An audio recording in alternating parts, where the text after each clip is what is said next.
Muy buenos días, tardes o noches, tengan cada uno de ustedes del otro lado de la pantalla. Espero se encuentren de maravilla. El día de hoy les traigo una recopilación de historias bastante interesantes que han sido enviadas por los suscriptores.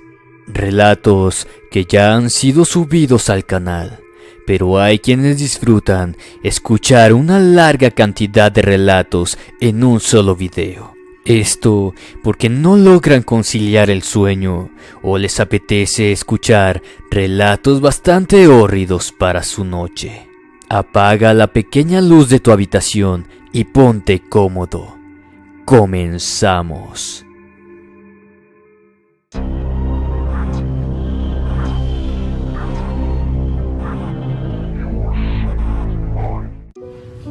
Hola familia, ¿qué tal? Muy buenos días, tardes o noches.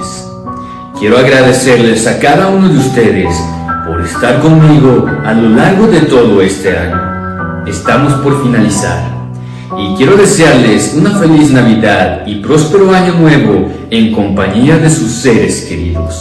Por favor, disfruten lo más que se pueda y los dejo con más hórridos relatos. Buenas noches y hasta la próxima. Ritual navideño, Córdoba, Argentina. Basado en hechos reales por Federico. Escrito y adaptado por Nosferatus para Inframundo Relatos.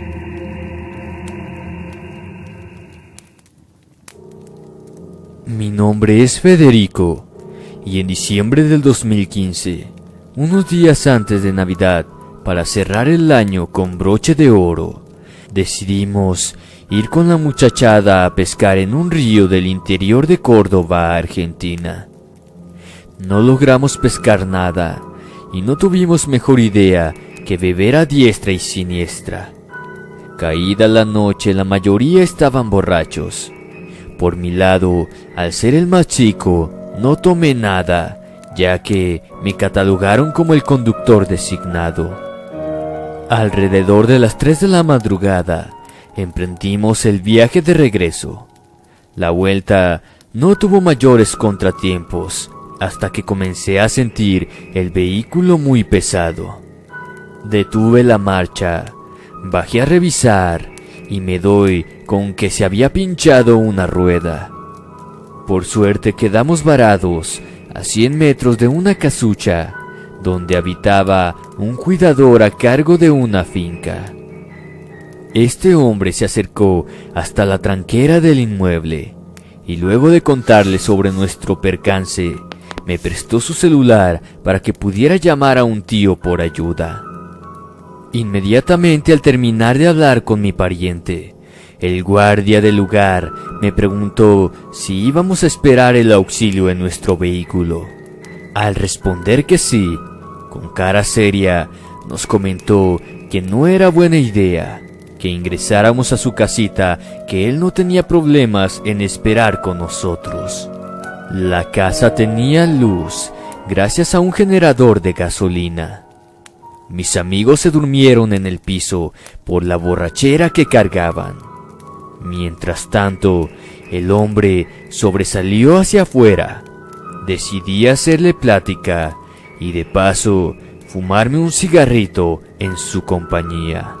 A la mitad de mi cigarro, aprecié que el señor miraba fijamente a la nada y luego de unos segundos exclama: «Muchacho, vamos para adentro».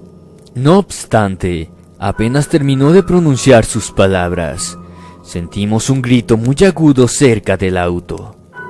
Este hombre, con mueca de molestia, me dice: «Hay gente muy loca por acá. A mí no me molestan ya, pero capaz que a ustedes les da miedo. Por eso digo que vayan adentro». «¿Son los que hacen rituales para los demonios y esas cosas?», pregunté, tragando saliva. «Sí», me contestó el hombre.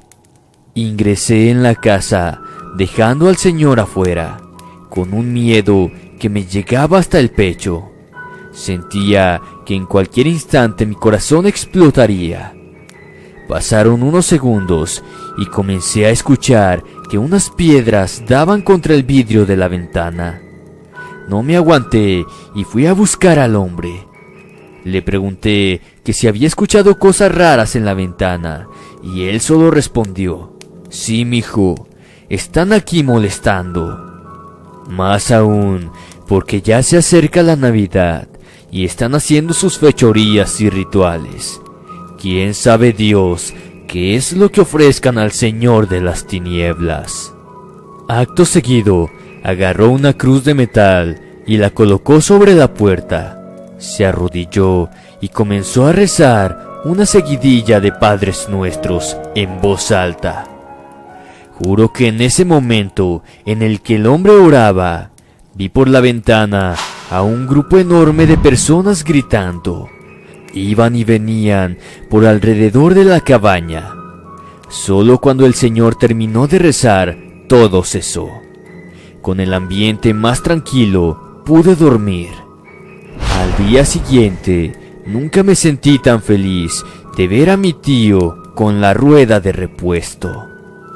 Antes de retirarnos, el Señor nos contó que es muy común que por esos lugares se hagan rituales, que en el año 2014, en plena festividad de Navidad, recuerda que estas personas, brujas o lo que sean, hicieron sus extrañas invocaciones.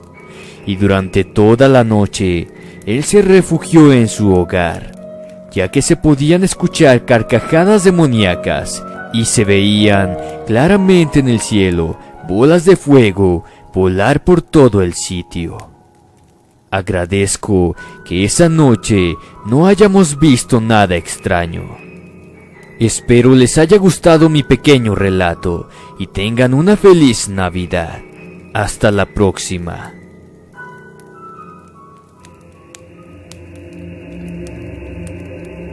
La voz demoníaca, Guadalajara, México. Basado en hechos reales, enviado por una suscriptora anónimo.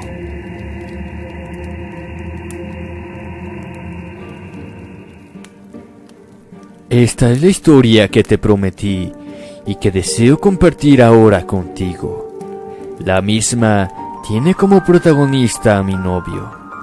Él por mucho tiempo fue policía en Guadalajara, Jalisco, pero por ciertas cuestiones un tanto difícil de explicar, se tuvo que retirar de la fuerza. En el lapso de 10 años de oficio, experimentó varias situaciones paranormales. Sin más preámbulos, comparto su vivencia. Esta anécdota aconteció para la época de Navidad del año 2010, específicamente el 25 de diciembre. Mi novio se encontraba patrullando junto a otro policía. La jornada se iba desarrollando de forma tranquila, hasta que, cerca de la medianoche, por la frecuencia policial, solicitaron su presencia en una finca por un robo domiciliario.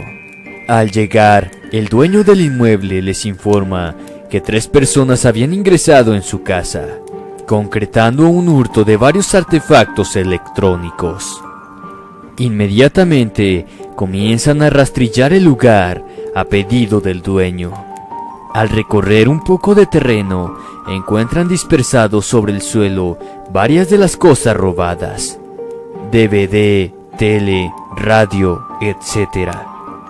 Al ver esto, deciden internarse aún más en el campo. A los minutos, se percatan de haberse alejado como medio kilómetro de la casa principal de la finca. Recuerda que era un lugar completamente oscuro. No había nada de luz, y si no fuera por la linterna que llevaba su colega, la visibilidad sería nula. Ambos, para cubrir más distancia, deciden separarse. Estando solo mi novio, comienza a escuchar como si alguien se acercara por detrás suyo, pero cada vez que se daba la vuelta no podía observar a nadie. El ambiente se volvió denso y frío. Algo comenzó a inquietarlo en demasía. Una voz por dentro le decía a él que las cosas no estaban bien. Asustado decide reunirse con su compañero. Ambos se acercan y comienzan a hablar de lo raro de la situación, ya que también el otro policía juraba escuchar los mismos pasos pesados. Fue en ese instante que su plática se interrumpe por una voz masculina, muy grave y gutural, que les dijo: «Dense la vuelta, soy Satanás». Inmediatamente se dieron la vuelta, pero no encontraron a nadie. No dijeron nada más, simplemente se marcharon del lugar. Hasta el día de hoy no se sabe de quién fue la voz que se escuchó esa noche. El abuelo. Oaxaca, México. Historia basada en hechos reales por Mari. Escrito y adaptado por Alejandro Chaboya para Inframundo Relatos.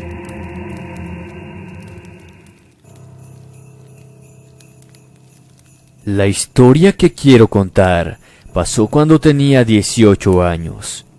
Una historia muy dura porque significa hablar de un pariente muy querido por mí y que ahora ya no está con nosotros. Por entonces vivía con mi abuelo de 80 años. Para la Navidad del 2008, de un día para otro se enfermó gravemente. Faltando menos de 10 días para el 25 de diciembre, lo encontré tirado en el piso de la cocina. Comencé a llamar a gritos a los demás miembros de la familia para que me ayudasen. Lo llevamos al hospital y el médico decidió que había que internarlo. Me dolió saber que iba a estar ahí en una fecha tan especial como lo es la Navidad. Días tan especiales para estar juntos como familia. A la vez, también comprendía que era lo mejor para su pronta recuperación. Así transcurrieron los días, alternándose entre las visitas al hospital y las tareas diarias del hogar. Mi padre pidió licencia en su trabajo para poder acompañarlo por las noches en el hospital. La noche del jueves 25 estaba destrozada, cansada y con un dolor en el pecho sin igual. Mi abuelito no estaba con nosotros en ese día tan especial. Cansada, me fui directo a mi habitación y a eso de las 2 de la madrugada me desperté porque sentía que alguien me llamó. Abrí los ojos y vi que alguien entra en mi pieza. Todo estaba oscuro, así que lo único que pude apreciar fue una silueta. Pregunté quién estaba allí, pero no obtuve respuesta alguna. Esa persona solo se acercó a mi cama y se agachó, dándome un beso en la frente. Yo estaba atónita, me quedé sin reaccionar. La persona que me dio el beso se acercó también a mi hermano que compartía la habitación e hizo lo mismo. «Ya me voy, mijita, no te asustes, solo me quería despedir de mis nietitos». Quedé en shock unos segundos. Sabía bien que no era posible. Sin dudas, era la voz de mi abuelo. «No te vayas, abuelo», grité con todas mis fuerzas. Pero así como apareció, se desvaneció. Ya no pude dormir, solo me puse a rezar, y a la hora de aquello llegó mi padre. El abuelo falleció. Inmediatamente, mi progenitor se largó a llorar. «Hijita querida, el abuelito quería darte un beso por última vez». Me estremecí. Un balde de agua fría sentí en ese momento. En cierta manera, estaba feliz porque el abuelo se haya despedido de nosotros. El tiempo pasó. Alrededor de 7 meses, ya en octubre, después de volver de una cena familiar de un primo que acababa de cumplir 18 años. Me acosté, cansada en mi cama, pero al rato me levanté para tomar un poco de agua. Fui hasta la cocina y al llegar sentí que algo muy frío me rozó la mano. Al darme vuelta, vi a una mujer con ropas oscuras, mirando la pared en un rincón. Al darse la vuelta me espanté. Tenía el rostro deforme, con muchas arrugas. Se me cayó el vaso de agua de mis manos por el estado de shock de aquella imagen. Esa mujer comenzó a caminar hacia mí. Estaba inmóvil, petrificada del miedo. Algo me sobresaltó y giré, ya que sentí que alguien me tomó la mano desde atrás, pero me calmé al ver a mi abuelo parado a mi lado. Al clavar la mirada nuevamente en esa mujer, su imagen de a poco desaparecía. El corazón me latía a 1000 por hora. Mi abuelo, con una sonrisa grande, se comenzó a desvanecer también. Fui corriendo a donde estaban mis padres y les conté lo que acababa de ocurrir. Ambos trataban de calmarme, diciendo que fue un sueño nada más. Al día siguiente nos enteramos que la señora que vivía al lado de nuestra casa había fallecido durante la noche. En algunas oportunidades habíamos discutido porque era una mujer muy mala. Además, se decía que era una curandera. Al mediodía, mi papá, llorando, se me acercó, diciéndome que ahora sí creía que el abuelo había estado esa noche en la casa. La señal que dejó mi abuelito fue que en la casa había una Biblia que leía todos los días y dejaba marcada con un separador. Mi padre, al fallecer el abuelo, la había sacado de la marca y guardado en una caja con varias cosas. Esa mañana, la Biblia apareció en la mesa del comedor con el señalador en el Salmo 23. El Señor es mi pastor. Cabe mencionar que es muy extraño, no sé a qué se deba, si sea porque mi abuelo falleció en fechas navideñas, pero cada que es Navidad, en ocasiones que está prendido el árbol de Navidad y paso junto a él, de reojo claramente puedo ver la silueta de mi abuelo. Las mujeres vampiro de Tlaxcala, las Tlahuelpuchis. Escrito por Antonio Muñoz Díaz.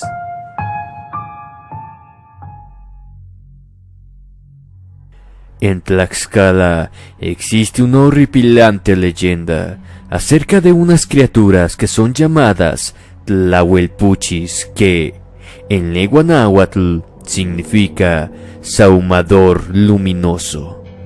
Las Tlahuelpuchis eran originalmente una especie de nahuales que tienen la capacidad de convertirse en animales y cometer atrocidades.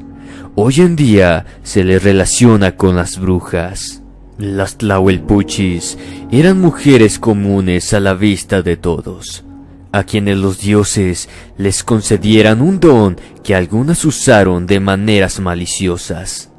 Ellas se enteraban de que eran portadoras de un don muy fuerte y que al llegar a la pubertad, especialmente cuando tenían su primera menstruación, ahí era cuando entraban en contacto con el potencial de sus poderes. Con el tiempo y la práctica, lograron desarrollarlos por completo, hasta finalmente dominar la técnica de convertirse en animales. Se dice que, una vez que lograron tomar la forma de un animal, se desprendían de ellas una luminosidad que advertía de su presencia. Aún hoy en día se puede oír el testimonio de muchas personas que dicen que han visto aquellas luces alejarse y también acercarse. A las Tlahuelpuchis se les caracterizaba por ser territoriales y, a diferencia de las brujas en otros lados del mundo, ellas no convivían ni trabajaban en grupos. Se reconocían unas a otras, aun cuando éstas se presentaban en su forma humana y guardaban su distancia, respetando el territorio de cada una. Las Tlahuelpuchis no atacan a sus familiares, excepto si el secreto de su existencia era revelado por algunos de sus parientes a otras personas. Las Tlahuelpuchis se alimentaban de sangre humana, pero por sobre todas las sangres preferían la de los niños pequeños, quienes, hasta en los últimos tiempos, en base a las anécdotas y encuentro con estas, son sus víctimas favoritas y a quienes acechaban en una forma de animal o, si la situación lo exigía, en forma de una neblina misteriosa que se filtraba por las puertas y ventanas de las casas. Se dice también que las Tlahuelpuchis tenían poderes hipnóticos con sus moradores, logrando así que cayeran en un profundo sueño para evitar que despertaran. Para tal propósito, echaban su fétido olor y aliento a la cara de los infortunados. En los tiempos fríos y lluviosos, al caer la medianoche, eran sus momentos perfectos de buscar víctimas de bebés que apenas eran recién nacidos. Una vez dormidos los bebés, las Tlahuelpuchis se convierten en simples mujeres. Chupaban la sangre del infante y salían presurosas de la casa. Cuando los padres de la criatura se despertaban, se daban cuenta que el pequeño presentaba moretones en el pecho, la espalda y el cuello. Se dice que ellas llevaban a cabo un ritual de transformación. Preparaban un fogón con madera de capulín, le agregaban raíces de agave, copal y hojas secas de zoapatle, la planta medicinal de la mujer que, desde tiempos prehispánicos, que propiciaba el coito e inducía al aborto. Una vez listo el misterioso fuego, las mujeres caminaban sobre este 3 veces, de norte a sur y de este a oeste. Después se sentaban en dirección al lugar donde habitaba su víctima, mientras de su cuerpo se desprendían sus extremidades. Después de sus macabras manifestaciones, los pueblerinos, cansados de sufrir los embates de estas, colocaban espejos en las puertas de sus casas, cubetas con agua o hasta tijeras abiertas debajo de las cunas de sus bebés, pues se dice que esto era repelente para su presencia. Antiguamente, cuando se descubría una mujer Tlahuelpuchi en una comunidad, se la sometía a juicio popular y se le ejecutaba sin más trámite. La leyenda urbana dice que la última ejecución de una Tlahuelpuchi ocurrió en Tlaxcala en el año de 1973. Parece que aún la esencia de las horripilantes, las también llamadas mujeres vampiro, no ha desaparecido, pues, ya que en los tiempos modernos han sido avistadas por varios pueblos de la comunidad.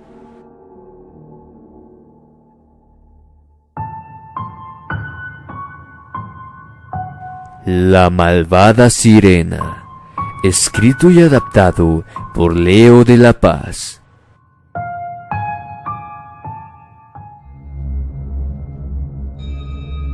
En el Estado de México se encuentra el hermoso lago de Zumpango. Es un lago de agua dulce, que antiguamente era uno de los que formaban los 5 lagos de la Cuenca de México. Su nombre significa Muro de Calaveras.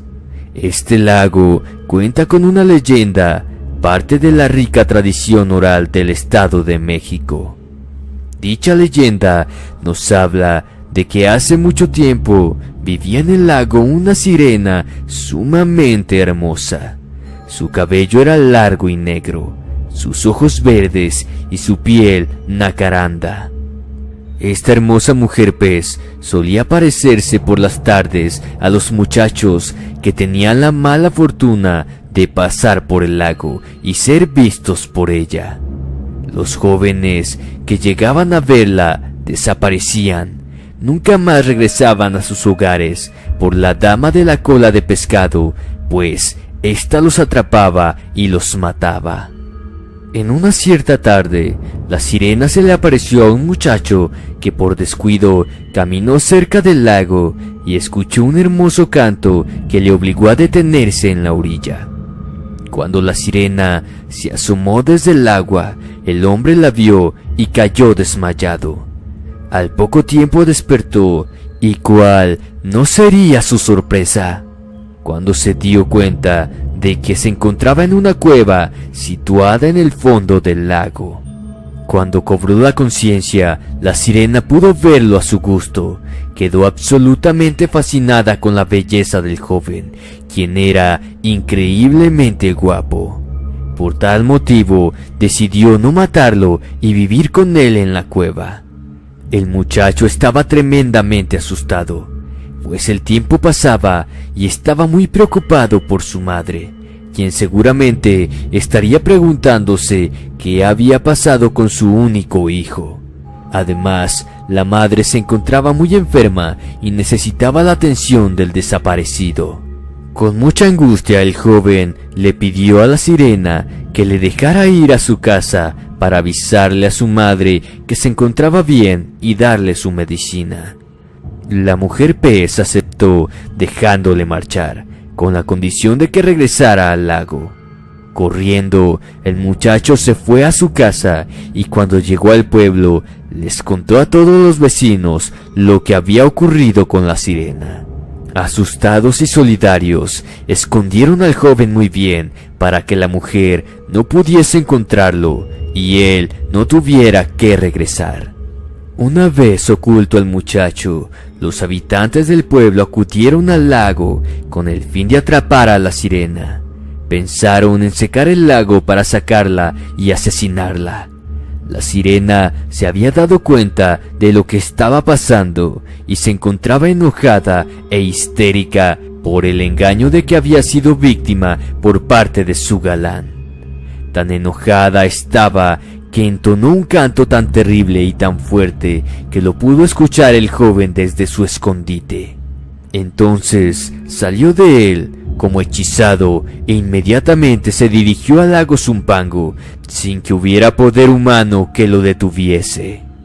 Cuando llegó al lago y se tiró en él, no se encontró con la hermosa sirena, sino con un ente terriblemente feo y demoníaco, espantoso, quien al verlo se acercó a él y lo ahogó en el fondo del lago frente a la entrada de la cueva. Al ver que el muchacho se había echado al agua, los vecinos siguieron sacando el agua hasta que pudieron acceder al fondo, donde encontraron el cadáver del joven asesinado y con un cartel donde la sirena había escrito que si continuaban secando el lago les iba a ir muy mal a todos los habitantes del poblado. Así, olvidando para siempre al joven que había asesinado. Se dice que actualmente la sirena sigue paseando por las orillas del lago de Zumpango y haciendo de las suyas con todo aquel que tenga la imprudencia de acercarse a sus aguas por las tardes. Sin duda, una leyenda bastante hórrida.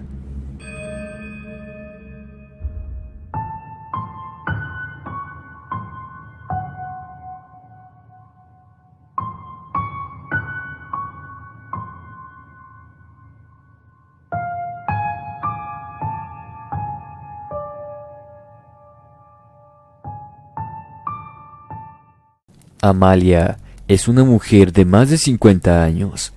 Es soltera y nunca pudo tener hijos por un problema en su sistema reproductor, pero siempre le han gustado los niños. Se ha pasado la vida cuidando a sus sobrinos y a los hijos de sus amigas como una niñera. Pero al llegar ya a cierta edad, se fue a trabajar a un orfanato para poder estar cerca de los niños. Ella siempre ha querido adoptar uno, pero lastimosamente hay muchos requerimientos para poder hacer eso, y Amalia no cumplía con todos ellos. Aún así, no abandona la esperanza de que alguna vez pueda cumplir su sueño y tener un niño en su casa. Un día, regresando del orfanato, decidió tomar un atajo para llegar más rápido a casa. Tomó por un sendero poco transitado, pero parecía muy seguro. Mientras caminaba, le pareció ver algo tirado en el camino. A lo lejos parecía ser una especie de cuaderno. Amalia lo levantó del suelo. El cuaderno parecía ser muy viejo y estaba algo descuidado. Aparentaba tener algún tiempo ahí tirado. Amalia enseguida se dio cuenta de que se trataba de un cuaderno perteneciente a un niño, ya que estaba lleno de dibujos de colores, árboles y personas. Esta pensó que tal vez el dueño pudiera ser algún niño del orfanato, así que se lo llevó a casa para preguntar al día siguiente. Al llegar a casa, estando sola como siempre, Amalia se sentó en su sillón preferido y comenzó a leer un libro como hacía todas las noches.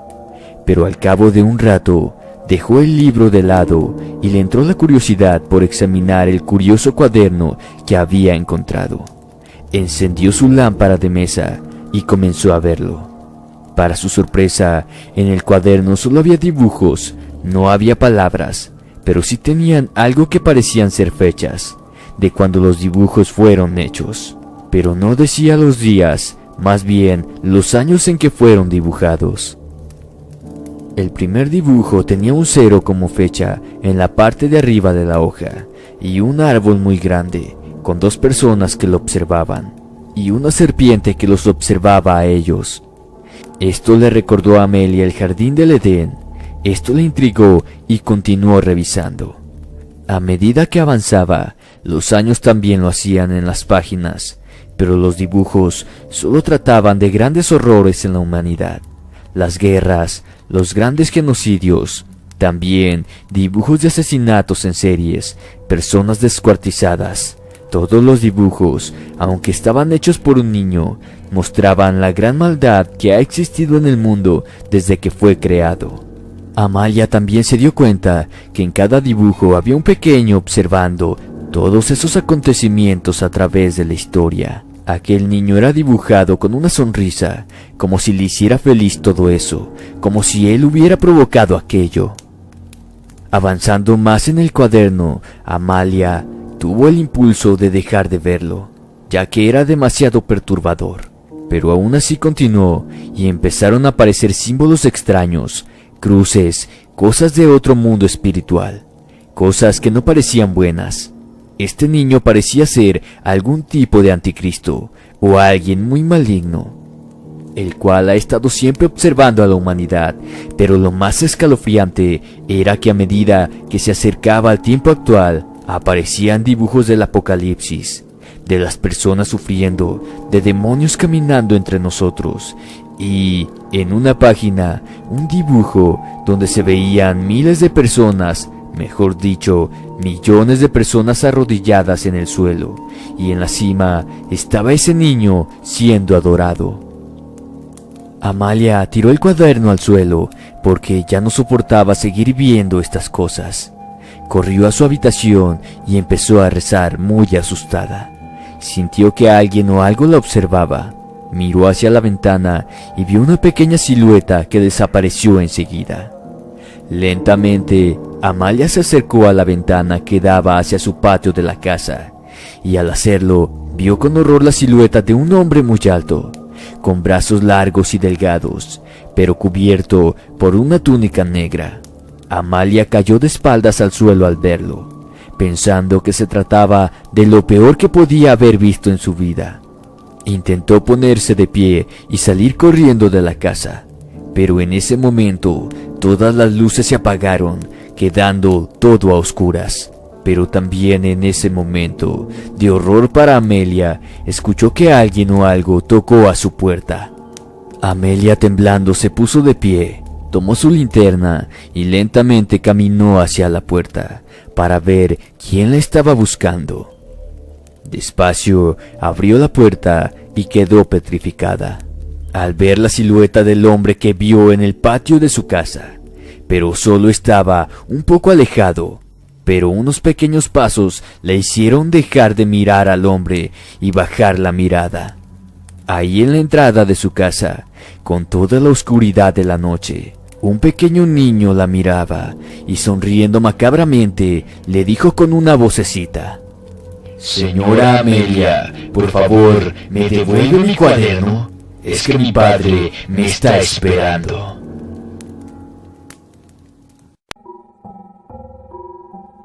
Vuelo 358. El vuelo de la bruja. Por Raquel Sierra.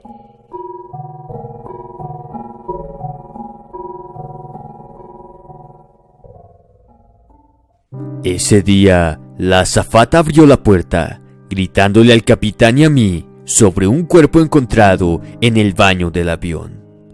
Esta situación debía ser tomada de una manera muy profesional, pero la azafata no se pudo controlar. Estaba llorando. Se le notaba en la cara que tenía mucho miedo, pero ¿qué podíamos hacer nosotros? Si salíamos de la cabina, el avión caería en el peor de los casos. Claro, también hubiésemos asustado a todos los pasajeros.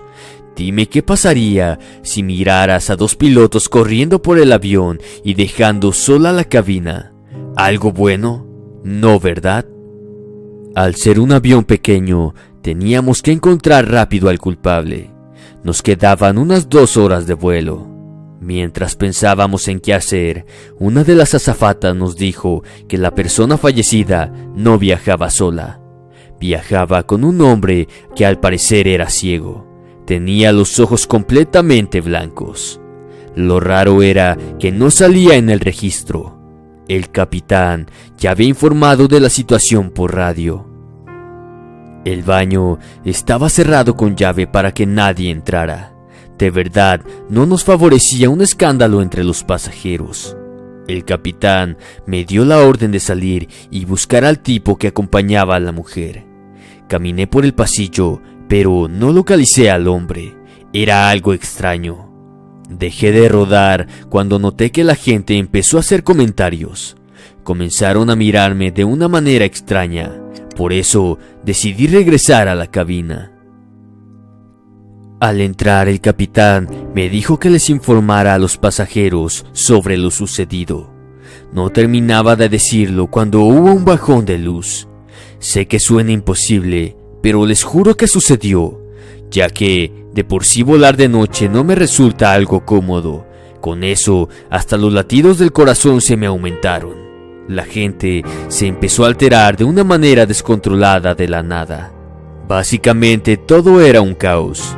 El capitán salió a ver qué pasaba mientras yo me quedaba a cargo de los controles. Les juro que fueron los minutos más largos de mi vida. Otra vez parpadearon las luces, pero no se escuchaba a la gente alterada como antes.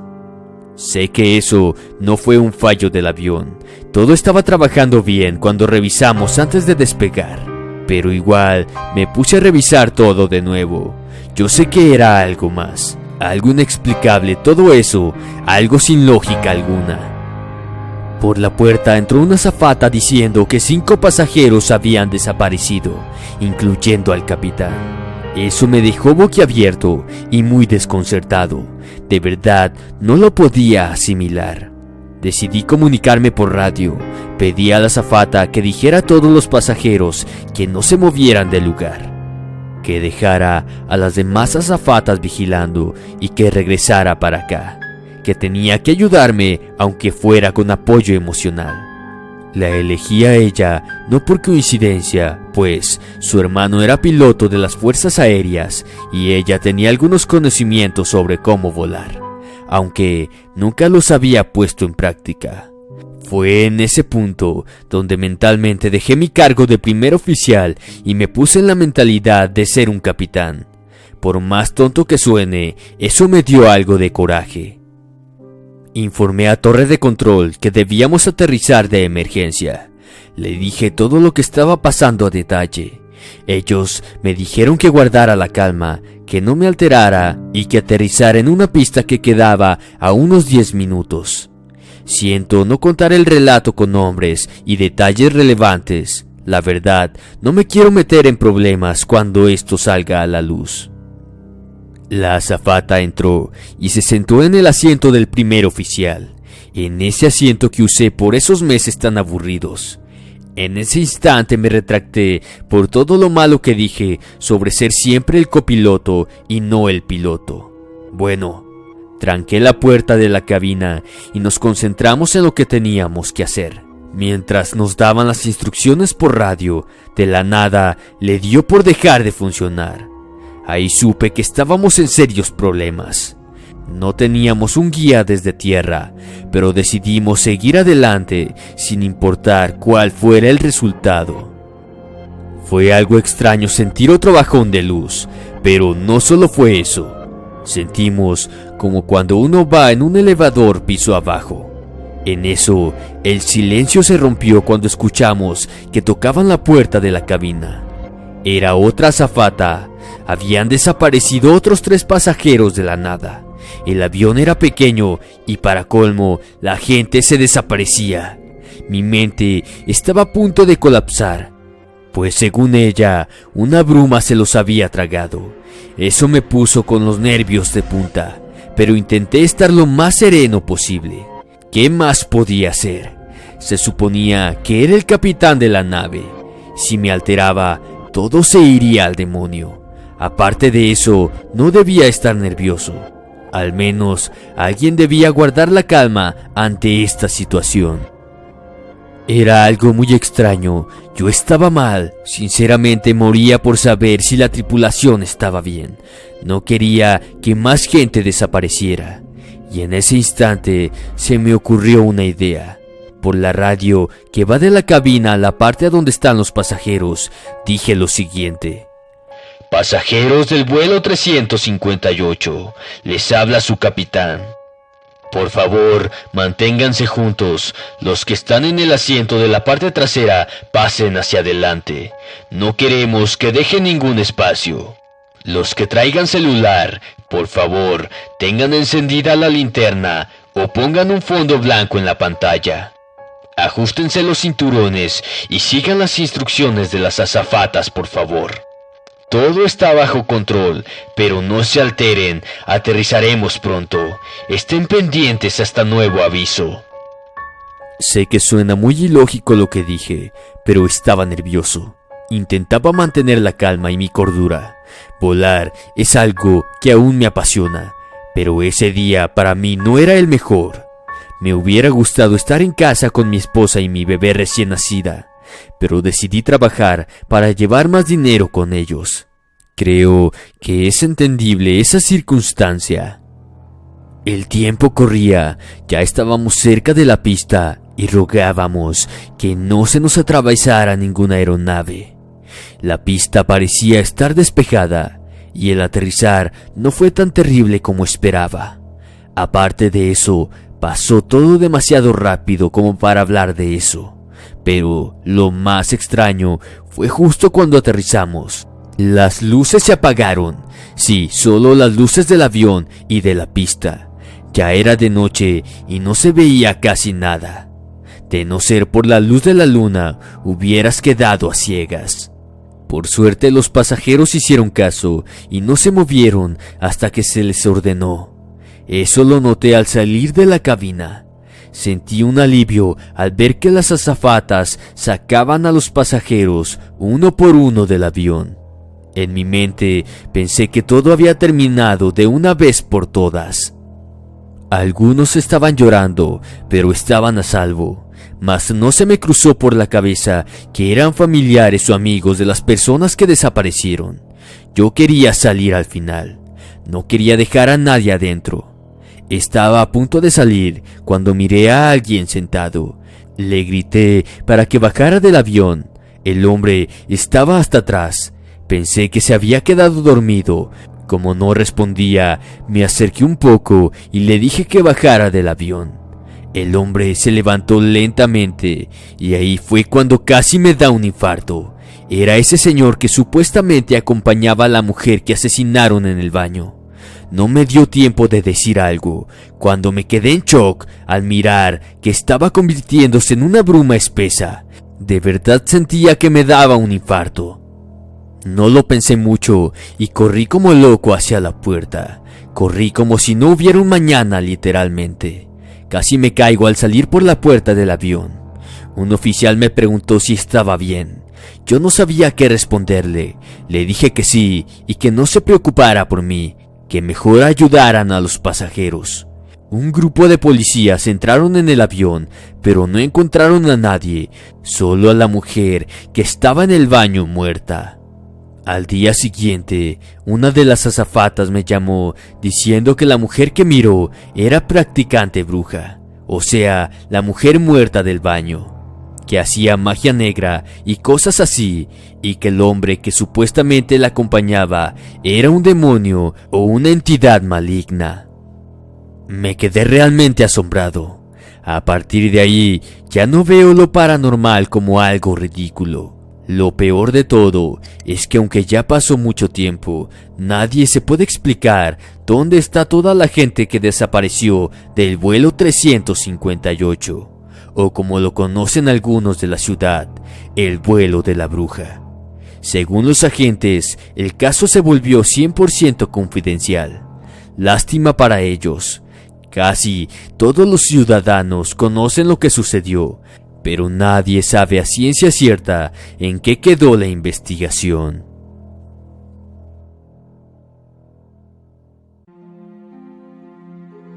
Vuelo 914, el avión que desapareció y apareció 37 años después. Julio de 1955, un avión hizo su camino desde Nueva York a Miami, Florida. Era un día soleado y 57 pasajeros estaban emocionados por ver las cálidas playas de Florida. El despegue del avión fue normal, sin inconvenientes. Pero 3 horas después, cuando el avión tenía que llegar a su destino, simplemente desapareció de los radares. Las torres de control no recibieron señal de auxilio. El vuelo 914 simplemente había desaparecido en el aire. Todo apuntaba a que el avión había desaparecido sin dejar rastro. La ruta de vuelo del avión era sobre una parte del Atlántico y la única explicación era que se había estrellado en algún lugar del camino. Se desplegaron varios equipos de búsqueda, pero no tuvieron éxito alguno. Ni siquiera se encontró una pieza del avión. Los investigadores consternados no podían explicarse sobre cómo habían desaparecido 61 pasajeros.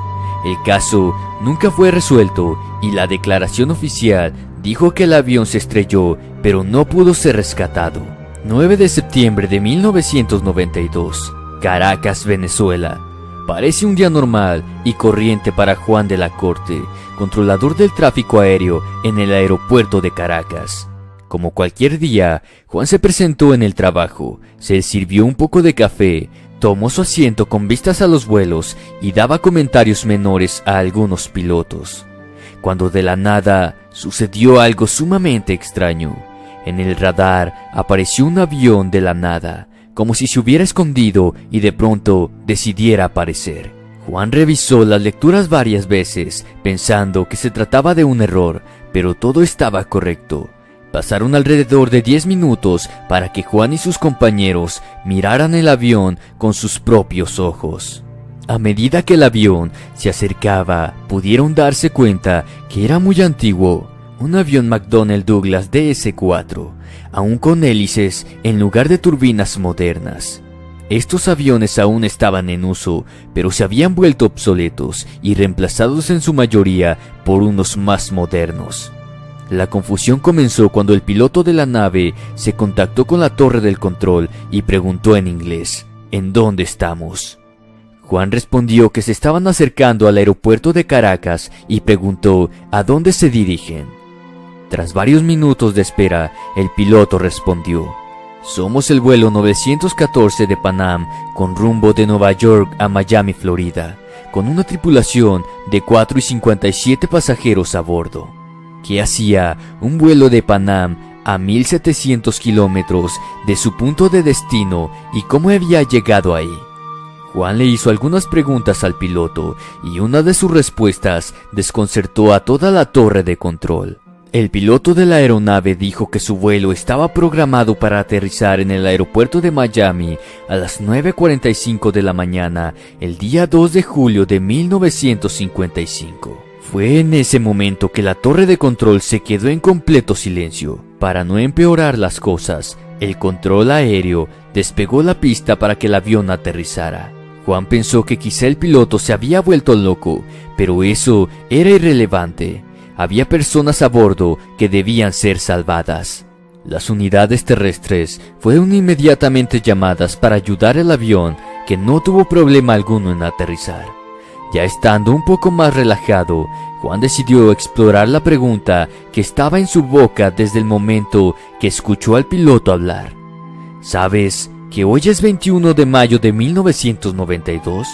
Lo cual fue un gran problema para el piloto, pues reaccionó de una manera muy mala, diciendo que debía alejarse y que no se acercaran, que se iría en ese momento, y sin esperar la autorización, condujo el avión a la pista. Juan intentó detenerlo, pero fue en vano. El avión despegó y minutos después desapareció del radar. No se encontró rastro del avión, y hasta el día de hoy nadie puede explicar lo que sucedió aquella mañana en Caracas.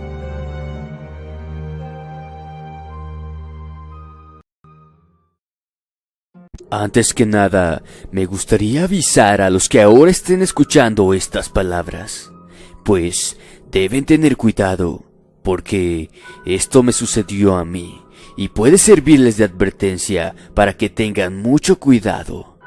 Todo comenzó con aquel mágico día, como lo era el día 5 de enero. Esto pasó hace ya algunos años, y me parece importante resaltarlo. Cuando estaba a punto de acostarme, como todo niño de 7 años, estaba bastante nervioso. Me encantaban los regalos. ¿A qué niño no le gustan? Me lavé los dientes, luego mi madre me acompañó a la cama para darme un beso y desearme buenas noches. Una vez que las luces se apagaron, cerré los ojos, pero me costaba conciliar el sueño porque estaba muy nervioso.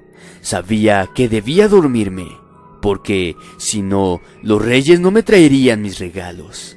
Ese año me había portado muy bien. Habría bastantes regalos bajo el árbol de Navidad a la mañana siguiente. Cuando al fin me dormí, tuve un sueño que jamás olvidaría. No soñé con lo que me encontraría debajo del árbol por la mañana, ni imaginé la felicidad con la que abriría los regalos, sino que soñé con los Reyes Magos. ¿Qué sueño más bonito?, estarán diciendo, pero en realidad no lo era. Los vi bastante desfigurados, los tres quietos, de pie y muy silenciosos. Yo me encontraba frente a ellos, también de pie. Sabía que eran ellos por los ropajes que llevaban y por las largas y prominentes barbas que tenían. Me miraban fijamente, con unos ojos que no eran para nada amables ni felices, como debían de haber sido. Más bien, parecían no tener ojos, y tras los pelos grises de sus barbas, había una sonrisa en la que se podían observar sus dientes amarillos y afilados. Uno de ellos, quien supuse era Baltasar por su oscura piel, me señaló con un dedo largo y huesudo y me dijo con una voz fría: Vamos por ti. Los tres se comenzaron a reír al unísono con unas risas chirriantes y horrendas. Yo me giré asustado y me eché a correr mientras oía las frías y fúnebres risas de esos demonios. Me desperté sudando y con lágrimas en mis ojos. Estaba muy asustado por la pesadilla que acababa de tener. ¿Quiénes eran esos tipos? No podían ser los Reyes Magos que yo me imaginaba en mi mente infantil. ¿Cómo sabían mi nombre? Intenté relajarme. Me levanté de la cama y fui al baño. Después fui a la cocina a beber un poco de agua. Cuando volví a mi habitación, miré el reloj y vi que eran las 9 de la mañana. Automáticamente se me olvidó todo lo referente a la pesadilla que acababa de tener, y corrí a la habitación de mis padres y los desperté. Una vez estuvimos todos levantados, Fuimos al salón y comprobamos que debajo del árbol había un montón de regalos. Yo estaba eufórico y ansiado por poder abrir mis regalos, hasta que me fijé en algo que había pegado en una de las ramitas de nuestro árbol de Navidad. Fui a comprobarlo, ya que mis padres no parecían haberse fijado en eso. Era una nota. Estaba escrita con una letra bastante bien hecha, con unos trazos muy limpios, en la que decía lo siguiente: aún no es el momento, chiquillo, pero pronto lo será, y cuando ese día llegue, tú serás nuestro. Atentamente, R.M. Han pasado muchos años desde ese día. Ahora con 16 años tengo una novia estupenda, unos buenos amigos y unas buenas notas, si descartamos las matemáticas. Pero nada fue lo mismo desde aquel fatídico día que leí la nota, sin lugar a dudas, escrita por los Reyes Magos. Cada día me acuesto con miedo a volver a tener una de esas pesadillas, pero nunca las he vuelto a tener. O eso es lo que pensaba. Después de investigar mucho y de esperar, he dado por sentado que esa pesadilla y aquella nota fueron fruto de mi imaginación. Todo cambió cuando volví a soñar con ellos. No era la noche anterior al Día de Reyes, sino que era aún diciembre. En el sueño estábamos mi novia y yo tomándonos de la mano, paseando por el parque. Su pelo oscuro que le llegaba a los hombros ondeando con el viento, y de vez en cuando me miraba con sus ojos marrones y radiantes. Todo era perfecto. La temperatura en el parque era muy agradable, pero de pronto se levantó un gélido viento que nos empujó hacia atrás y caímos al suelo. Solté la mano de mi novia y se la llevó el viento junto con las demás personas que estaban paseando por el parque, los árboles y los animales y todo lo que había, excepto yo. Todo se quedó oscuro y con un ambiente espectral. Yo estaba jadeando y buscaba por todas partes algún indicio de vida, y chillaba el nombre de mi novia, pero nadie respondía. En ese momento me giré y los vi.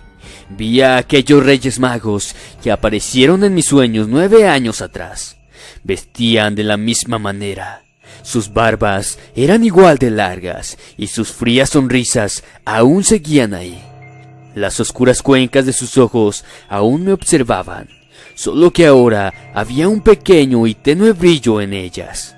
Los reyes eran diferentes, mucho más escuálidos que la última vez. Sus rostros rodeados de arrugas e imperfecciones. Ahora sí que eran absolutamente terroríficos. El mismo rey mago que me había señalado la última vez, el de la piel oscura, volvió a señalarme. Pero esta vez dijeron los tres a la vez con una voz mucho más fría y chillante: el día está a punto de llegar.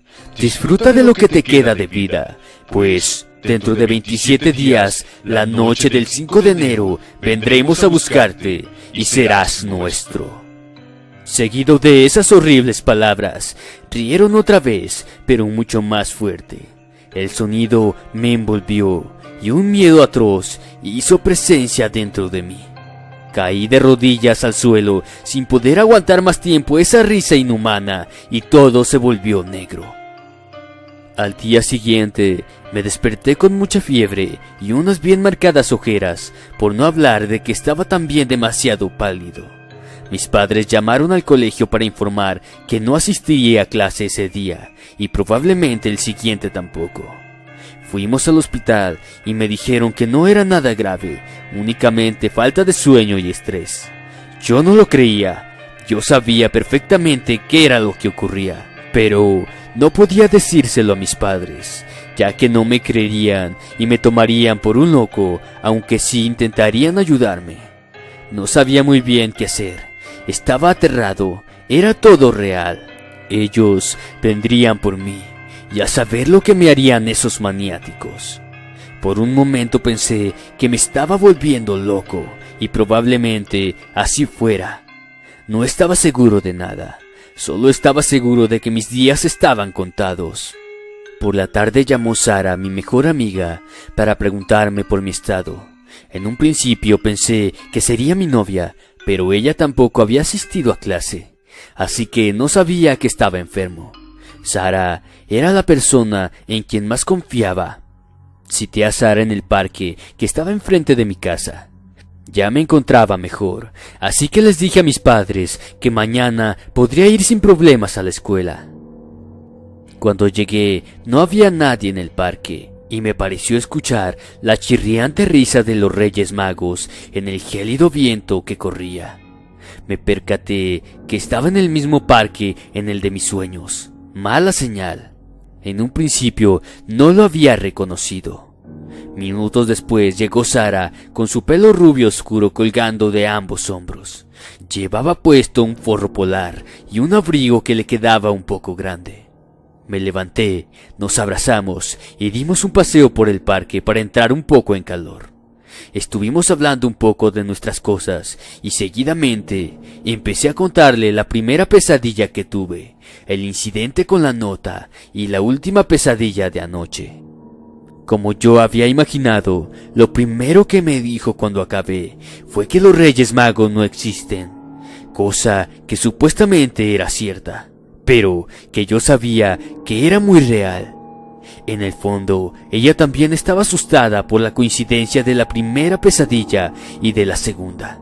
Le dije que no sabía bien cómo actuar, pero que había que prepararse para lo peor. Ella lo atribuía todo a mera coincidencia. No me ayudó mucho, pero por lo menos me sentía más calmado. Los días pasaban fríos y lentos. Yo ya me había acoplado a las clases y no parecía muy preocupado por el asunto, pero noche tras noche los veía. Veía a esos monstruos cada noche en mis sueños. Cada vez aparecían de maneras diferentes, pero siempre con el mismo aspecto, recordándome que faltaba poco para que llegara el día. Hasta que por fin llegó ese día. Era 5 de enero. Estuve todo el día pensando sobre qué hacer cuando llegase el momento, hasta que me harté y decidí actuar con soltura e improvisar. Cuando cayó la noche, fingí acostarme, pero estaba despierto y atento a cualquier movimiento de las sombras. Pasaron las horas y mis padres se acostaron. Seguido de esto, mi puerta se abrió con cuidado y oí una voz chirriante y fantasmal que decía: «Ven». Me levanté de la cama y salí de mi cuarto en dirección al salón. Cuando llegué, bajé la mirada y debajo del árbol pude distinguir unos regalos. Los regalos que los auténticos Reyes Magos habían puesto, o sea, mis padres. De repente, pude ver un rápido movimiento en la oscuridad casi absoluta del salón. Giré mi cabeza y vi a esos monstruos frente a mí. En verdad, eran mucho más terroríficos que en mis sueños, pero tenían el mismo aspecto horrible y desprendían una aura de miedo. Nos estuvimos observando durante un tiempo. Yo estaba temblando de miedo y ellos sonreían como solían hacerlo. Fui yo el que rompió el silencio. ¿Quiénes son? La pregunta era muy obvia, pero la respuesta de los Reyes Magos fue muy distinta a lo que me había imaginado. Tu miedo nos alimenta, tu terror y tu pavor nos atrae, tus dudas nos divierten y tu vida nos pertenece. Somos criaturas del Averno, creados con un solo fin, el provocar el caos. Somos heraldos del mismísimo Satanás, creados para provocar la muerte. Somos los Reyes Magos, creados para llevarnos las vidas de los mortales. La voz chirriante, su manera hipnótica de hablar me provocó más miedo que nunca. Me sentía paralizado del terror. Era incapaz de moverme, incapaz de hablar, incapaz de respirar. Me estaba ahogando, me dolía la cabeza, no podía reaccionar ante tales seres. Entonces, una chispa se iluminó en mi cabeza. Les alimenta el miedo. Si no tengo miedo, no me pueden tener. Debía superarlo, superar el inmenso pavor que sentía al verles. Alcé la cabeza y los miré a las cuencas vacías de sus ojos. No me tendrán jamás, jamás me tendrán. Los reyes quitaron su sonrisa y, de pronto, como si no se esperasen mi reacción, se miraron los unos a otros. Aquello me dio valor e intenté pensar en las cosas buenas que había vivido esos últimos días y pareció funcionar, ya que los reyes retrocedieron. Por lo visto, no se habían enfrentado a nadie capaz de luchar contra su influjo, así que seguí. Los Reyes Magos no existen, solo son una creación infantil. Ustedes en realidad no existen, únicamente son seres que deambulan sin propósito fijo, asustando a los niños. No sabía muy bien cómo seguir, pero no fue necesario continuar, pues estos, incapaces de reaccionar ante mis palabras, desaparecieron disolviéndose en humo. En un momento el miedo se fue y dejé de temblar y me asombré. ¿Había pasado tanto miedo para esto? Entonces me di cuenta de una cosa: volverían. No sé cómo estaba tan seguro, pero sabía que volverían buscando venganza, y en ese momento no me podría librar tan fácilmente de ellos. Es por eso que estoy escribiendo esto ahora, para avisar a todo el mundo que esté viendo lo mismo que yo. Quien se encuentre en una situación semejante a esta, o que haya tenido cualquier clase de pesadilla con los Reyes Magos. No sé si viviré mucho tiempo más, pero de algo sí estoy muy seguro, y es que de estos Reyes Magos no se puede escapar.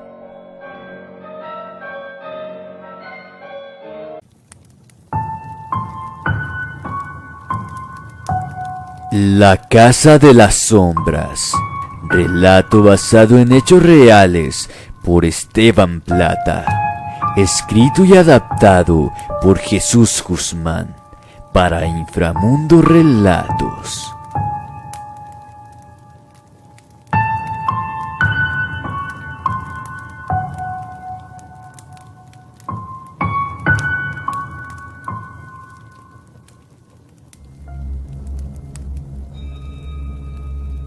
Buenas noches, Inframundo.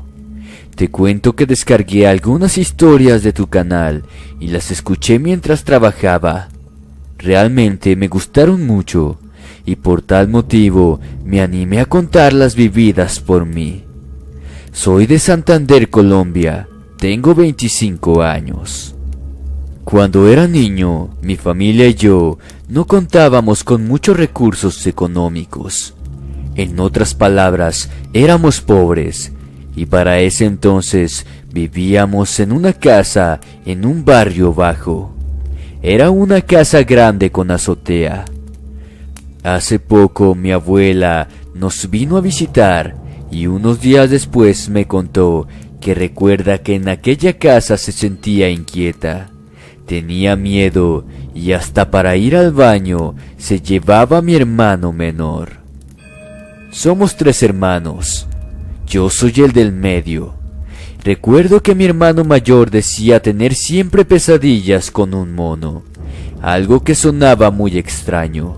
Sin embargo, a la hora de contar sus pesadillas, parecía realmente asustado, y una noche me tocó a mí mismo ver en carne propia una de esas apariciones. Yo dormía en la misma habitación que mi hermana. La cama de ella estaba justo al frente de la puerta de la habitación y mi cama se encontraba a un lado. Una noche, mientras ya todos dormían, me desperté y cuando trataba de volver a conciliar el sueño, miré hacia la puerta y ahí logré ver algo similar a un simio, pero su morfología era como la de un hombre, como si se tratase de un animal humanoide. Yo no podía creer lo que veía. Recuerdo que cerraba mis ojos y los volvía a abrir, pensando que así eso desaparecería, pero al abrirlos seguía ahí. Esto lo hice muchas veces, pero cada vez que los volvía a abrir, siempre estaba allí, parado junto a la puerta. Agarré mi cobija y me cubrí por completo. Ya que mi cobija tenía un borde con hilos, los toqué para verificar que realmente me encontraba despierto. Sí, realmente no se trataba de ninguna pesadilla, pero aquella cobija que de hecho aún la conservo, me constató de que todo eso era real. No recuerdo qué más sucedió. Quizá me desmayé del susto o simplemente me volví a quedar dormido. En esa misma casa, algunas noches, solía levantarme en la madrugada y dirigirme a la habitación de mis padres para seguir durmiendo con ellos, pues a veces recordaba esa espantosa aparición y del miedo no lograba volver a dormir. Justamente en una de esas madrugadas que me desperté, quise hacer lo mismo y, mientras me dirigía al cuarto de mis padres, tuve la sensación de que alguien me estaba observando. Quizás inconscientemente miré hacia atrás, donde se encontraba la cocina, y con mucho espanto pude ver que había un hombre allí, acostado sobre el piso. Sentí un miedo terrible, y de inmediato corrí a donde se encontraban mis padres, y me acosté con ellos. A pesar de que yo no paraba de temblar, ellos no despertaron. Pero sin duda, la experiencia más aterradora que viví en esa casa fue la que me sucedió estando junto a mi hermano. Luego de un tiempo, después de lo acontecido con esas apariciones, yo me encontraba en la azotea con mi hermano jugando. Estábamos muy entretenidos y nos divertíamos bastante. De pronto, vimos cuando nuestro padre se paró a los pies de las escaleras y desde allí nos llamó para ir a almorzar. Mi hermano fue el primero en incorporarse y cuando se acercó a las escaleras se detuvo allí. Les aseguro que hasta el día de hoy no sé lo que realmente sucedió. Solo recuerdo que yo me le acerqué y me detuve detrás de él. De hecho, todavía tengo esa imagen grabada en mi mente del momento justo en el que me acerqué por detrás de mi hermano y sin poder comprenderlo fue cuando lo empujé. Él cayó rodando por las escaleras hasta donde estaba mi padre. Fue precisamente mi padre el que más adelante nos contó que, una vez que vio a mi hermano caer, lo auxilió inmediatamente y cuando miró hacia arriba me vio allí parado y detrás de mí pudo ver que había un demonio. Era como una sombra que tenía la forma de una persona y que permanecía parado justo detrás mío. Este tenía una terrorífica sonrisa. Nos cuenta que al instante él se puso a orar por nosotros, pues mis padres son muy creyentes, y aunque sea muy difícil de creer, milagrosamente a mi hermano no le pasó nada en esa caída. Desde ese día, las oraciones de mis padres eran permanentes y de a poco las cosas raras dejaron de suceder. Luego de un tiempo nos enteramos que la madre de la dueña de esa casa era una bruja y practicaba la hechicería en ese mismo lugar. Y pensamos que quizá porque mis hermanos y yo éramos muy chicos aún, fue el motivo por el cual padecimos muchos sucesos paranormales en esa casa. Después de unos años, logramos mudarnos de ese lugar. Sin embargo, siguieron sucediéndole cosas a mi hermana y a mí, precisamente en nuestra adolescencia. Por suerte para mí, dejaron de pasarme cosas así de la nada. Viví tranquilo entre algunos años. Por el contrario, a mi hermana le siguieron sucediendo cosas. Ver sombras, sentir pasos y hasta escuchar ruidos en su habitación cuando está sola. Hasta el día de hoy tiene pesadillas recurrentes a causa de todas las experiencias que le tocaron vivir. Agradezco a todos por escuchar mi historia y espero sea de su agrado. Saludos desde Colombia. Muy buenas noches.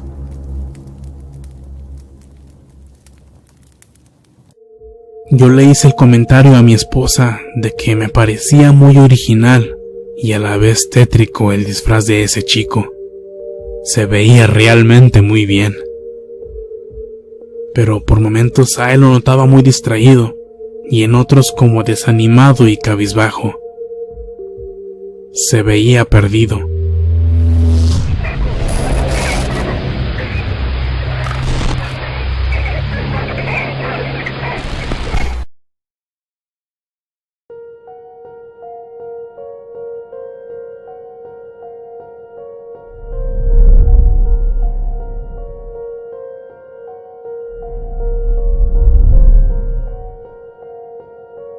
En mi familia nos gusta celebrar Halloween por todo lo que conlleva.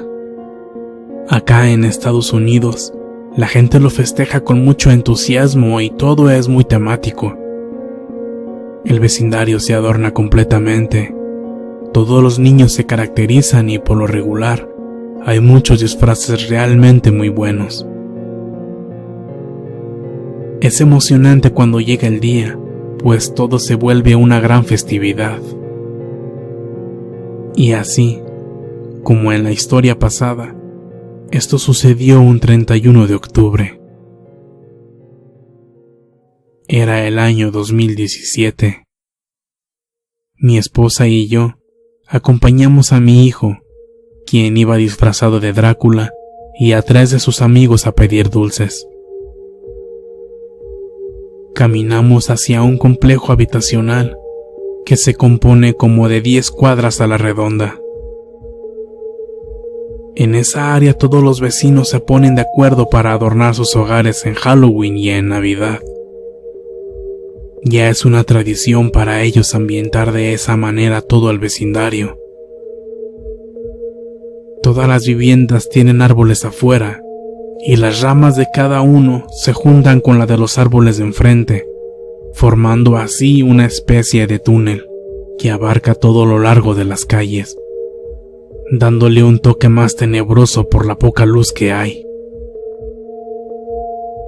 Todo queda perfectamente ambientado. Es por eso que esa zona cada año obtiene más fama por lo mismo. De hecho, la policía manda a sus elementos para controlar el tráfico, porque ya es muchísima gente la que asiste. Es casi imposible entrar con carro, y es por eso que nosotros preferimos caminar. En cada puerta, todos los niños hacen fila, y los adultos esperamos desde la banqueta.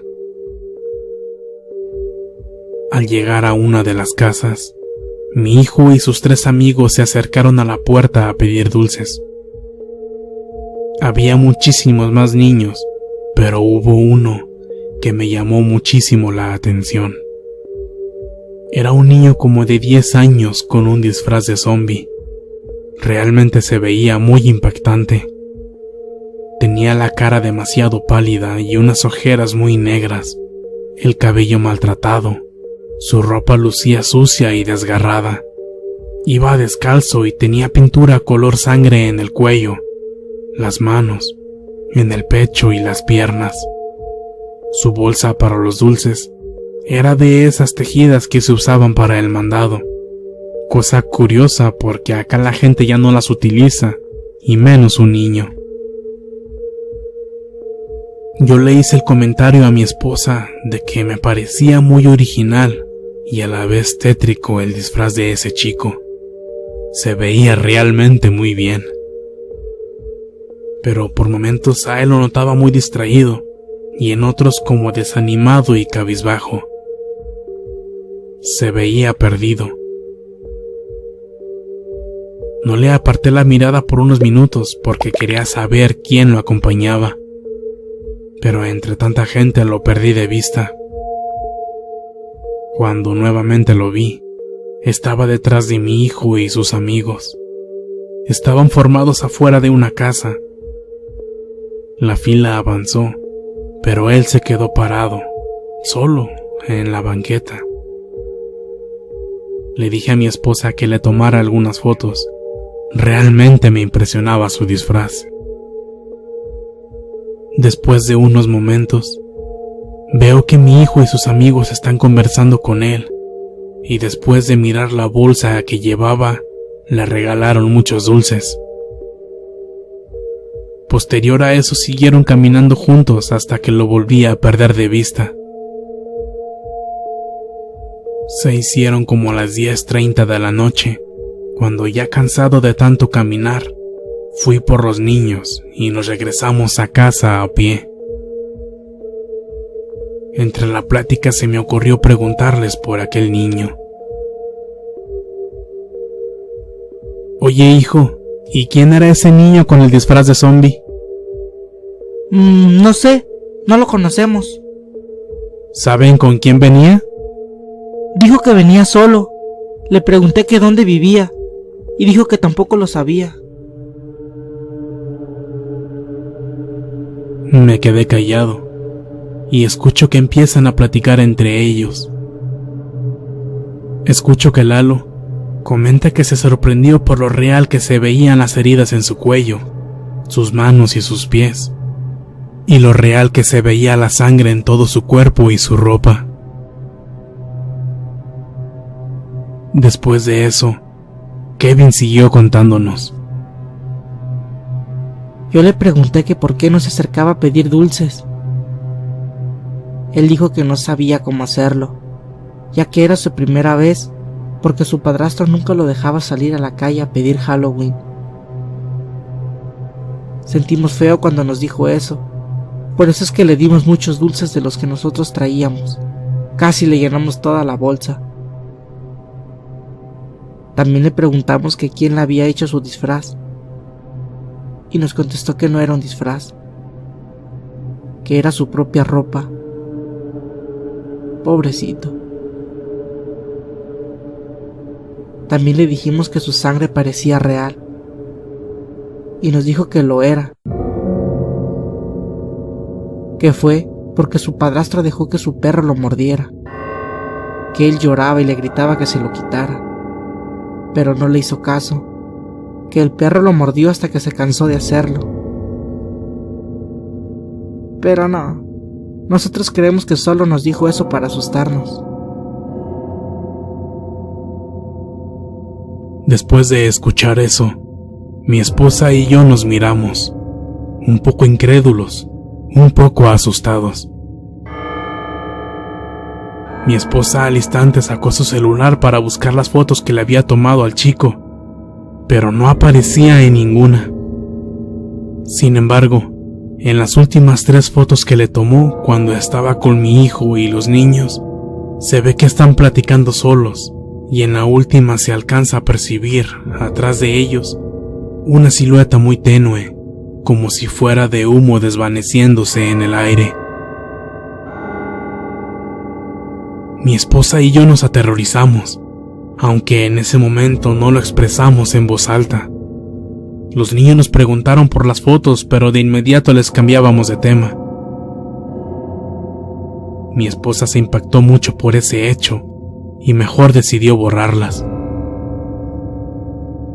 Después de ese día y de esa corta plática con los niños, nos quedaron más preguntas que respuestas. Lo que más nos horroriza es cuando nos planteamos la veracidad de las palabras de aquel chico.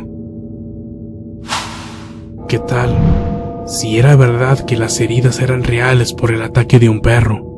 Y de ser así, tener que plantearnos la posibilidad de que en realidad el perro nunca se detuvo hasta terminar con su vida. Y si esta teoría resulta ser la realidad, ya veo por qué su disfraz me impactó tanto. Descendiente de una bruja. Derechos de autor, Jacqueline Sandoval. Para Inframundo, relatos de terror. La vida nos da sorpresas que nos cambian nuestra realidad de una forma impensada. A la edad de 7 años fui abandonada por mi madre. Desde ese entonces quedé al cuidado de mi abuela, una mujer amorosa y tierna, quien me cuidó con mucho esmero. Para mí, ella lo era todo, la mujer más bondadosa del mundo y la única persona que estuvo siempre a mi lado. Después de sufrir muchas decepciones a lo largo de mi vida, comenzando, como dije, con el abandono de mi madre. Cuando cumplí 10 años, llegó a casa una mujer bien vestida y elegante, quien se presentó como amiga de mi madre, en el tiempo en el que ella estaba embarazada de mí, quien le contó que mi padre había muerto mientras yo aún estaba en el vientre de mi madre. Aquella mujer quería ser parte de mi vida, me quería y me llevaba lindos regalos, por lo cual le fui tomando mucho cariño, pero de un día para otro desapareció de mi vida, dejándome un gran dolor por no tener respuestas de su abandono. Nuevamente, con otra decepción, fue mi abuela quien me contuvo y me brindó su apoyo incondicional y me confesó que ella nunca había visto con buenos ojos la amistad de mi madre con aquella mujer. Ya al ir creciendo, comencé a tener amigos, la mayoría de mi salón de clases. Yo era de tomarle afecto a las personas muy fácilmente, pese a las advertencias de mi abuela, quien me decía que no confiara en nadie, puesto que la gente era mala y nuevamente me decepcionarían. Yo no le tomaba importancia a sus palabras. Yo necesitaba afectos, a pesar de que mi abuelita me amaba. Igual me sentía sola y quería más gente a mi alrededor. Así me hice amiga de Patricia. Ella era muy amable y dulce, me ayudaba y me apoyaba en todo, por lo que la sentí como una hermana. Fuimos creciendo juntas en una amistad oculta, ya que no quería que mi abuela se enterara y me diera otro de sus discursos de que la gente era mala y que no debía confiar. Patricia era mi cómplice en todo y mi paño de lágrimas cuando quería llorar. Fue ella quien me animó a declarármele a David, un compañero de nuestra clase quien tanto me gustaba. Él me correspondió y comenzamos a salir a los 16 años. Los tres éramos muy unidos, por lo que ya no necesitaba a nadie en mi vida. Todo andaba bien, incluso ya no le daba importancia a las sombras que me atormentaban durante la noche. Patricia me decía que las sombras eran producto de mi imaginación, pero yo sabía que era algo más. Cada noche a las 3 de la madrugada me visitaban dos seres completamente oscuros. Solo podía distinguir sus ojos, mientras que la presencia más grande los tenía de un rojo que se asimilaba a 2 brasas ardiendo. Desde niña aquellos seres se presentaban cada noche, vigilantes, inmóviles, con sus miradas fijas en mí, las cuales solo se desvanecían cuando aparecía una intensa luz que los hacía desaparecer. Nunca le conté nada de esto a mi abuela, ni siquiera cuando era una niña asustada, puesto que tenía miedo que ella también me abandonara, pensando en que yo tenía algo malo. A David tampoco le conté nunca, solo Patricia sabía de mi secreto. Cuando cumplí la mayoría de edad y salí del colegio, le propuse la idea a mi abuela de seguir estudiando e ir a la universidad, pero ésta se negó. Al vivir en un pueblo, no quería que me alejara, ya que para ir a la universidad debía viajar a una gran ciudad. Entendí en ese momento que no quería que la dejara sola, por lo que le propuse que si no podía estudiar, que por lo menos me dejara trabajar, a lo que ella también se negó. Hija, aquí no te hace falta nada, siempre te he dado todo lo que has necesitado y querido, por eso yo trabajo. No quiero que te arriesgues a salir de la casa y te pueda pasar algo. Si te pierdo, me moriría del dolor. Frente a estas palabras no tenía respuesta. Pensaba que ella también tenía miedo del abandono, así como a mí, también a ella la habían abandonado. Primero el abuelo, que desapareció sin dejar rastro, y luego mi madre. Además, como ella decía, no me faltaba nada. Mi abuela tenía una pequeña tienda esotérica, en donde vendía velas, amuletos, inciensos, entre otras cosas. Pese a que era una tienda humilde, le iba bastante bien. Podía mantener nuestra gran casa y costear todos nuestros gastos, además de uno que otro viaje que hacíamos al extranjero en nuestras vacaciones. A decir verdad, mi abuela me había dado una muy buena vida. Al pasar las semanas, se presentó en casa Patricia y David, Habían ido a despedirse, ya que ellos se irían a estudiar a la universidad. Fue una visita de sorpresa. Mi abuela quedó asombrada y molesta por haberle ocultado mi amistad con ellos. Fue una visita rápida, puesto que notaron el malestar de mi abuela. Yo quedé muy triste pero esperanzada de que en vacaciones ambos estarían de vuelta y volveríamos a reunirnos. Al irse Patricia, noté que se le había quedado su chaqueta y la guardé en mi habitación como un recuerdo de nuestra amistad. Ellos me escribían a diario. Sentía que vivía cada aventura como si estuviera junto con ellos.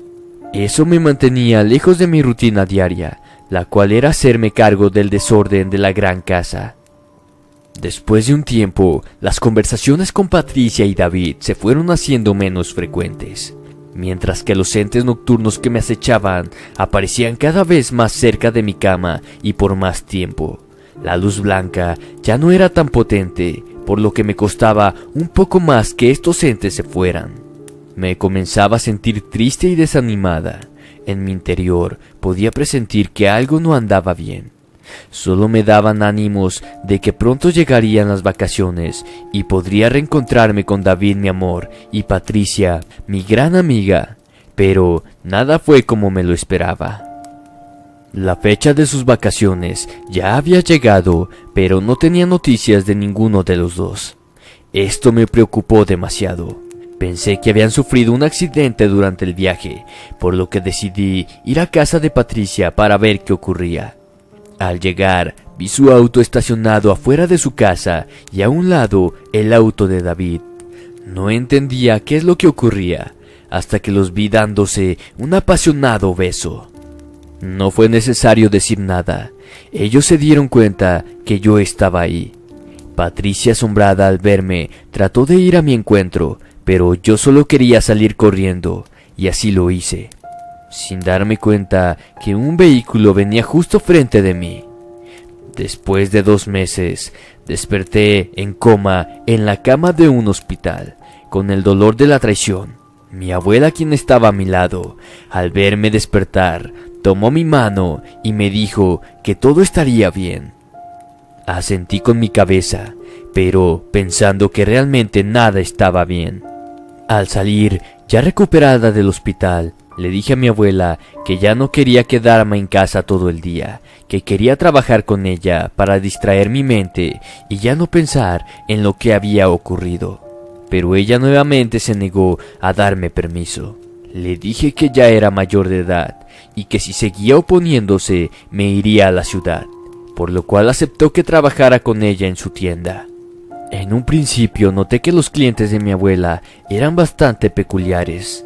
De hecho, la mayoría exigían ser atendidos por ella, por lo que solo me dediqué a mantener la tienda en orden. Cierto día en que fueron a buscar a mi abuela, me quedé sola en la tienda. Tenía mucha curiosidad por una bodega que había en el sótano de la tienda, a la cual jamás me dejó entrar. Aproveché ese momento y fui a explorar. Al abrir la puerta, lo primero que noté fue un nauseabundo olor a podrido, casi llevándome al vómito. Pero como no sabía cuánto se demoraría mi abuela, decidí aguantarme las ganas de vomitar y seguir revisando aquel lugar. Me encontré con velas y cajas de mercadería. En realidad, nada fuera de lo común, a excepción de una pequeña puerta que estaba cerrada, de la cual supuse que saldría ese olor a putrefacción. En ese momento, no quise seguir averiguando qué había atrás, por lo que me fui a la tienda en el momento justo en el que iba llegando mi abuela. Estaba algo nerviosa y ella lo notó, por lo que me preguntó qué sucedía, pero logré evadir su pregunta, haciéndole mención del cliente que iba ingresando en ese momento.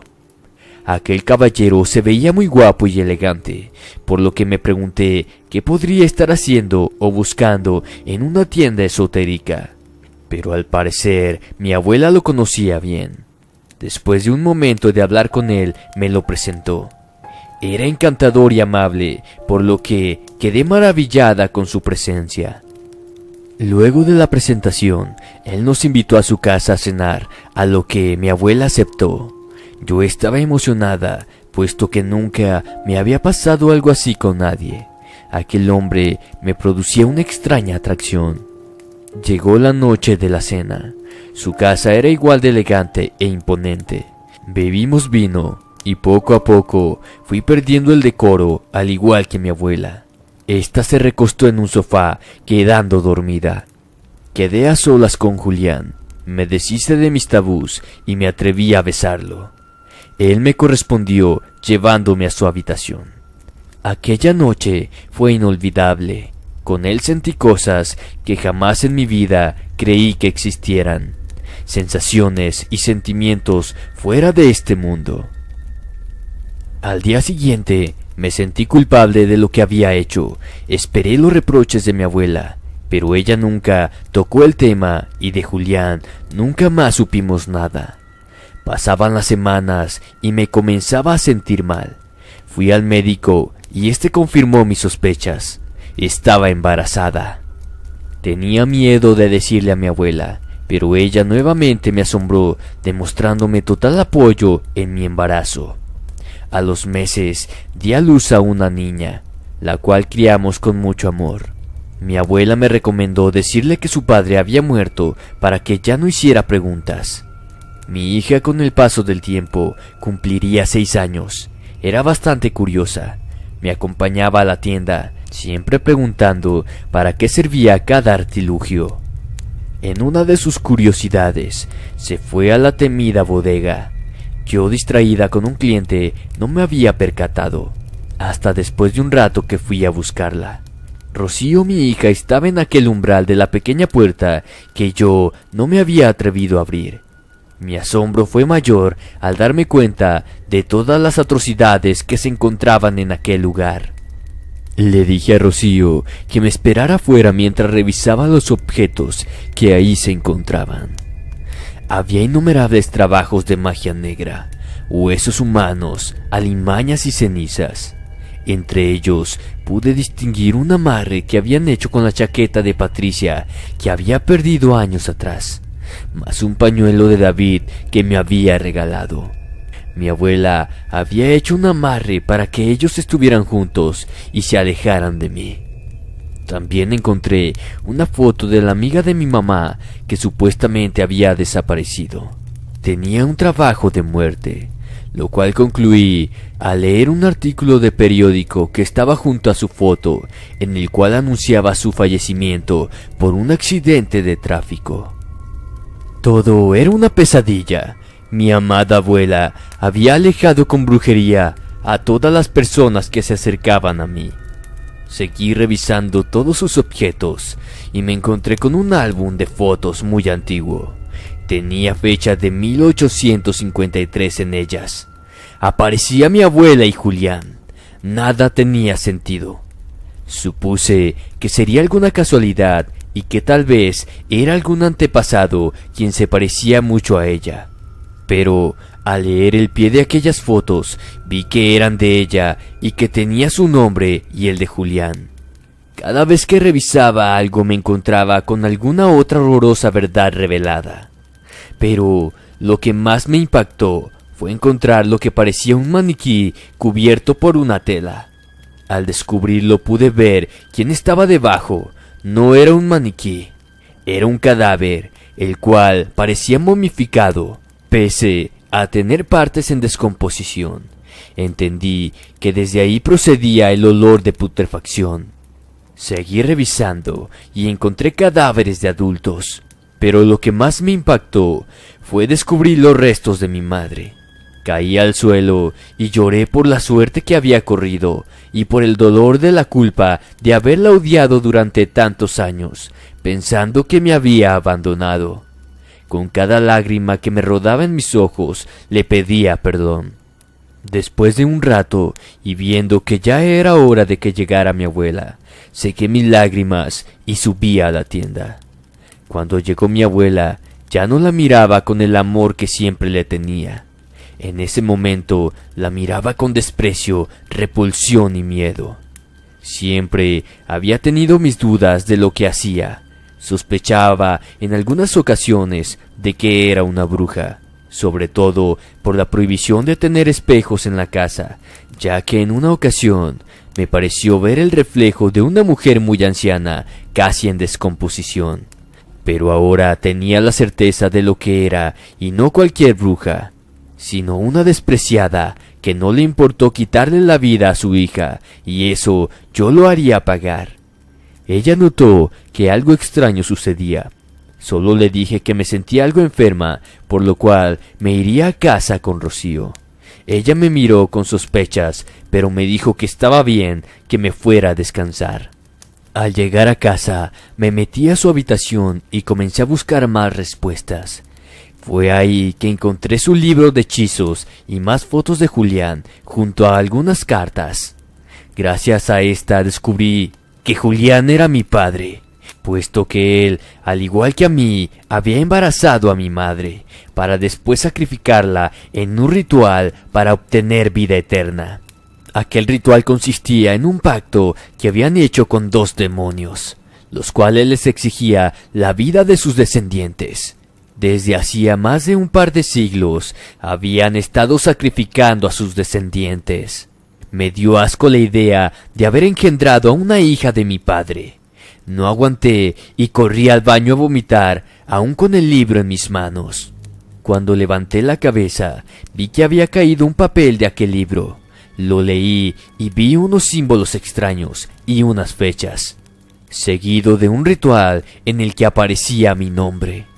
En aquel papel estaba descrita la fecha de mi muerte en la que me sacrificarían cuando Rocío cumpliera 7 años, la misma edad en la que supuestamente me había abandonado mi madre. Esto me llenó de horror, más aún cuando leí que los entes que me acechaban comenzarían a acosar a mi hija, puesto que eran 2 demonios que constantemente vigilaban su tributo.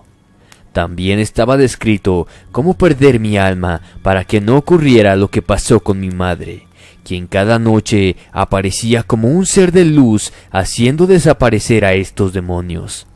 No podía con tanta información, estaba destrozada y aterrada. Dejé el libro en la habitación de mi abuela, pero me quedé con el papel. Fui en busca de Rocío y la abracé fuertemente, mientras pensaba en cómo podríamos liberarnos de aquel destino. Aquella noche me fui a dormir esperando que se presentaran los demonios y a la vez mi madre.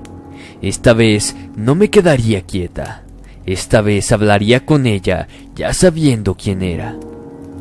Llegaron las 3 de la mañana, y como cada noche se presentaron estos demonios, pero esta vez ya más cerca que nunca, tanto que podría haberlos tocado si hubiese querido. Seguidos de ellos apareció mi madre. «Madre, sé que eres tú, necesito tu ayuda, por favor, no te desvanezcas». En ese momento pude ver su cara, se veía hermosa, tal cual la recordaba en mi infancia. «Hija, me alegro que hayas descubierto la verdad. Nunca pude acercarme a ti ni hablarte, puesto que el odio que sentías por mí crearon una barrera, la cual, con tu perdón, se esfumó. Estás en peligro y lo sabes. Lo único que puedo decirte es que el fuego es lo único que puede purificarlas. Ya sabes qué hacer». Diciendo esto, desapareció. Al día siguiente le dije a mi abuela que aún me sentía mal, que no quería ir a trabajar. Ella no me dijo nada, solo salió a la tienda sin despedirse. A los pocos minutos salí detrás de ella y dejé a Rocío al cuidado de mi vecina. Fui a la tienda a la cual había acudido en la madrugada después del encuentro con mi madre, para dejar la llave de gas abierta. Observé desde el frente cómo mi abuela entraba a la tienda para hacer lo que siempre hacía, encender un incienso, momento en el cual explotó toda la tienda con ella en su interior. Fui a casa con certeza de que aquella nefasta mujer ya no existía y quemé todas sus pertenencias, libro, cartas y fotografías incluidas. Me sentía liberada. Desde aquel momento ya no volví a tener la presencia de aquellos demonios, y a los días me enteré de la noticia, que habían encontrado el cuerpo de Julián quien parecía haber estado momificado desde hace mucho tiempo, supuestamente en su hogar. Ahí tuve la convicción de que todos los hechizos que habían hecho se habían terminado. Al pasar el tiempo, tuve una visita sorpresa. Era David, quien había venido por mí. Patricia había fallecido un tiempo atrás, producto de un cáncer, lo cual lamenté mucho, ya que su traición había sido manipulada por mi abuela, por lo que perdoné el daño que me hicieron inconscientemente. Pese a ese perdón, no volví con David, ya que no podría volver a tener algo con él. Yo tenía a Rocío, y eso era suficiente para ser feliz. Después de toda aquella experiencia, comprendí que mi abuela, si es que era mi abuela, nunca me amó. Yo solo era la opción que tenía para seguir viviendo una vida más, y que por miedo a perder esa opción, alejó a todos a quienes me querían. Quien te ama en realidad, lo hace con libertad, no recluyéndote en 4 paredes solo para ella y su uso personal. De eso me debí de haber dado cuenta antes para no desencadenar toda una línea de sufrimiento y supuesto abandono. Te invito a que te pases a la fanpage de Relatos Paranormales de Jacqueline Sandoval, donde encontrarás relatos bastante aterradores escritos por ella. Abajo en la descripción encontrarás el enlace. ¿Qué tal, amigos? Espero su opinión en la caja de comentarios y espero les haya gustado este video. No olviden suscribirse, darle like y compartir, me ayudarían bastante. Me despido no sin antes desearles dulces pesadillas, buenas noches y hasta la próxima.